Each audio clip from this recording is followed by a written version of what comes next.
Pernah nggak sih Anda ngerasa gemes ngeliat birokrasi yang kelihatannya sibuk banget, rapat sana-sini, tapi kok hasilnya gitu-gitu aja ya? Tenang, Anda nggak sendirian. Kali ini kita bakal coba bedah bareng kenapa fenomena ini bisa terjadi. Kita akan lihat akar masalah yang sebetulnya sering banget tersembunyi di depan mata kita. Oke, kita mulai dari gejalanya dulu ya. Gejala yang paling gampang kelihatan, gimana sebuah sistem bisa ngabisin uang dan waktu yang begitu banyak, tapi hasilnya ya gitu deh, sedikit banget. Coba deh lihat kontrasnya di gambar ini. Di satu sisi ada Tugu Biawak yang harganya 50 juta. Di sisi lain, Tugu Pesut yang harganya tembus 1,1 miliar. Pertanyaannya bukan cuma soal beda harganya, tapi gimana sih cara nentuin prioritas anggaran publik? Nah, ini baru pemanasan aja, cerminan dari masalah yang jauh lebih besar. Nah, ini dia intinya. Dari buang-buang uang, kita pindah ke buang-buang waktu. Seperti yang disorot Lima Kirnon, kita ini kayak terjebak di budaya di mana terlihat sibuk itu jauh lebih penting daripada beneran nyelesain masalah. Jadi fokusnya bukan ke hasil, tapi ke penampilan. Dan ini dia siklusnya yang mungkin udah nggak asing lagi buat kita semua. Sebuah acara besar diumumin, judulnya keren banget. Terus orang-orang penting kumpul, foto-foto, ngucapin kata-kata sakti kayak inovasi, potensi, sinergi. Abis itu, sepi. Nggak ada kelanjutannya sama sekali. Masalah yang sama nanti dibahas lagi tahun depan di rapat yang persis sama. Oke, kita udah lihat gejalanya kan? Buang-buang uang, buang-buang waktu. Sekarang saatnya kita kasih diagnosis resmi buat penyakit organisasi yang satu ini. Istilah kerennya itu bureaupathology atau patologi birokrasi. Ini adalah sebuah kondisi di mana sistem jadi kaku banget, terobsesi sama aturan dan prosedur, dan anti banget sama yang namanya perubahan. Ya inilah nama penyakit dari semua gejala yang kita lihat tadi. Oke, namanya udah dapet nih. Sekarang yuk kita bongkar mesinnya. Sebenarnya ada aturan main tak tertulis apa sih yang bikin sistem ini jadi kacau begini? Coba deh perhatikan beda insentifnya. Kalau di perusahaan swasta tujuannya jelas, cari untung. Makanya biaya harus ditekan seamat mungkin. Tapi kalau di birokrasi publik, tujuannya seringkali geser jadi ngabisin anggaran. Loh kok bisa? Soalnya anggaran yang lebih besar itu sering diartikan sebagai kekuasaan yang lebih besar juga. Jadinya ada dorongan buat ngegedein biaya, bukan malah ngecilin. Nah, ini dia mekanisme kunci yang kedua, pemujaan terhadap prosedur. Aturan yang harusnya jadi alat buat mencapai tujuan, malah jadi tujuan itu sendiri. Akhirnya, ngikutin aturan jadi lebih penting daripada beneran nyelesain masalah atau melayani masyarakat.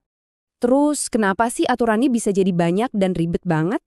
Pertama, buat main aman, menghindari resiko, nggak ada yang mau disalahin, jadi mendingan sembunyi di balik aturan tertulis. Kedua, karena ada rasa saling nggak percaya, baik antar departemen maupun antara pemerintah sama warganya. Dan terakhir, prosedur yang rumit itu jadi alat buat megang kendali. Oke, kita udah tahu gejalanya, kita juga udah tahu cara kerjanya, tapi ini belum cukup. Sekarang kita perlu nanya lebih dalam lagi. Kenapa sih sistem ini bisa cacat dari akarnya? Nah, ini pertanyaan yang paling penting. Ini ngebawa kita dari sekedar gimana caranya ke kenapa bisa begini. Untuk nyari tahu akar penyebab dari semua masalah ini. Kalau dari luar ada tekanan politik yang kuat banget. Ada sistem patronase yang bikin posisi di birokrasi itu jadi semacam hadiah buat orang-orang loyal, bukan diisi oleh mereka yang kompeten buat melayani publik. Akibatnya, birokrasi jadi sangat politis, di mana kesetiaan ke penguasa jadi lebih penting daripada ngurusin kebutuhan masyarakat. Sementara itu, kalau kita lihat dari dalam, masalahnya nggak kalah serius. Pengawasan yang lemah itu ibarat ngebuka pintu buat penyimpangan. Terus, sistem rekrutmen yang penuh nepotisme bikin orang yang nggak kompeten bisa masuk ke sistem. Dan ketika orientasinya udah buat keuntungan pribadi, ya jelas kepentingan publik bakal dikesampingkan. Tiga hal ini nih yang bikin lingkaran setan yang susah banget buat diputus.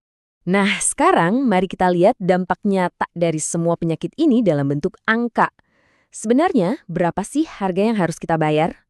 Betul, semua rapat yang nggak ada hasilnya dan prosedur yang berbelit-belit itu bukan cuma bikin frustrasi. Ada ongkos ekonomi yang benar-benar besar di baliknya. Coba lihat data ini deh. Buat mulai usaha di Selandia Baru cuma butuh 1 hari. Di negara tetangga kita, Malaysia, 11 hari. Di Indonesia butuh 60 hari. Ditambah biayanya yang sampai 26% dari pendapatan per kapita. Peringkat kita di 161 ini nunjukin betapa mahalnya harga dari prosedur yang rumit itu. 60 hari, bayangin. Nah, perbedaan ini kelihatan jelas banget di sini. Yang kiri itu skor kita, yang kanan skor Malaysia. Jauh lebih tinggi kan? Visual ini benar-benar nunjukin jurang pemisah yang diciptakan oleh birokrasi yang nggak efisien. Jadi, ujung-ujungnya gimana? Kalau sistemnya terlalu rumit, ya modal dan talenta terbaik kita bakal cari jalan keluar. Contohnya Traveloka, salah satu unicorn kebanggaan kita yang akhirnya mindahin kantor pusatnya ke Singapura. Ini bukan lagi sekedar data loh, ini sinyal bahaya yang sangat-sangat nyata. Nah, semua pembahasan ini akhirnya membawa kita kembali ke pertanyaan paling mendasar. Birokrasi itu kan harusnya jadi alat untuk melayani publik. Tapi kalau birokrasi lebih sibuk ngurusin aturannya sendiri ketimbang mencapai hasil, kita harus benar-benar bertanya, sebetulnya sistem ini bekerja untuk siapa?